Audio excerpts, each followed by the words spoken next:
உங்கள் தந்திவன் தொலைக்காட்சியில் சாணக்கிய தந்திரம் தினமும் இரவு 8 மணிக்கு காண தவறாதீர்கள்.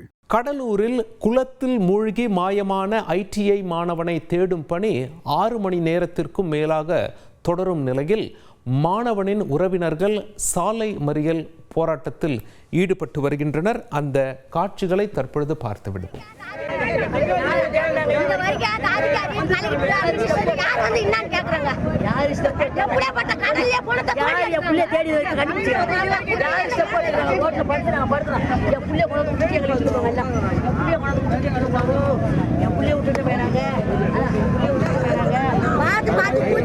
உலகத்து வார்த்தை வாங்கி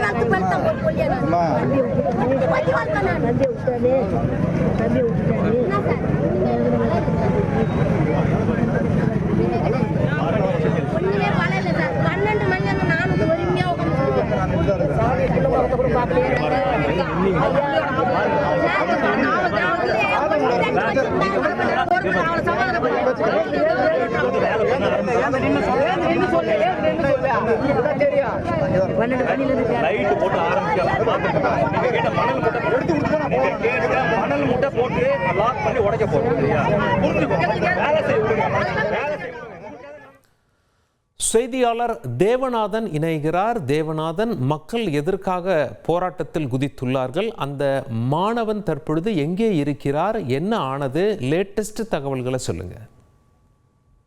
கடலூர் செம்மண்டலம் பகுதியில கவர்மெண்ட் ITI இருக்கிறது. இதுல படிக்கிற மாணவர்கள் ஒரு 6 பேர் பார்த்தோம் அப்படின்னா இந்த பிற்பகல்ல நத்தப்பட்டு அப்படின்ற பகுதியில இருக்கிற ஒரு குளத்துல போய் குளிச்சிருக்காங்க. இதுல ஒரு மாணவர் திடீரென அந்த குளத்து நீர்ல மூழ்கிவிட்ட நிலையில மற்ற 5 பேரும் கரை சேர்ந்திருக்கிறாங்க. இவர்கள் கொடுத்த தகவலின் அடிப்படையில உடனடியாக தீயணைப்பு துறையினர் மற்றும் இந்த பகுதியில மீட்பு பணியில் ஈடுபட்டு இருந்த NDRF எனப்படும் தேசிய பேரிடர் மீட்பு படையினர் 2 குழுவினரும் 50க்கும் மேற்பட்டோர் பல்வேறு வகைகளிலும் ஏறத்தாழ 6 மணி நேரமாக அந்த மாணவனை தேடி வருகின்றனர். கடலூர் கோண்டூர் பகுதியை சேர்ந்த கதிர் என்ற அந்த மாணவனை இதுவரையும் கண்டுபிடிக்க முடியாத காரணத்தினால அங்கே இருந்த 100க்கும் மேற்பட்ட மக்கள் மற்றும் அவரது உறவினர்கள் சேர்ந்து தற்போது கடலூர் பண்ருட்டி சாலையில சாலை மறியல் போராட்டத்தில் ஈடுபட்டிருக்காங்க. நத்தப்பட்டு பகுதியில இவங்க சாலை மறியல் போராட்டத்தில் ஈடுபட்டிருக்க காரணத்தினால இந்த பகுதியில் போக்குவரத்து பாதிக்கப்பட்டிருக்கு. அவர்களிடம் போலீசார் பேச்சுவார்த்தையில் ஈடுபட்டிருக்காங்க. அதாவது 50க்கும் மேற்பட்டோர் 3 துறையினர் தொடர்ந்து தேடுதல் பணியில் ஈடுபட்டிருக்காங்க. உங்களுக்காக தான் இதை செய்யறாங்க, எதற்காக நீங்க சாலை மறியல் போராட்டத்தில் ஈடுபடுறீங்கன்னு கேட்கும்போது 6 மணி நேரமாக அவர்களை கண்டுபிடிக்கவில்லை என்பதால் கூடுதல் நபர்களை கொண்டு அந்த தேடுதல் பணியை மேற்கொள்ள வேண்டும் என்ற கோரிக்கை முன்வைத்தார்கள். சரி, கூடுதலாக தற்போது வீரர்களை வைத்து தேடுகிறோம் என்று போலீசார் ஒப்புதல் அளித்துள்ளார்கள். இருந்தாலும் தொடர்ந்து அவர்கள் சாலை மறியலில் ஈடுபட்டு வரும் நிலையில அவர்களிடம் தொடர்ந்து போலீசாரும் பேச்சுவார்த்தையில் ஈடுபட்டு வருகிறார்கள்.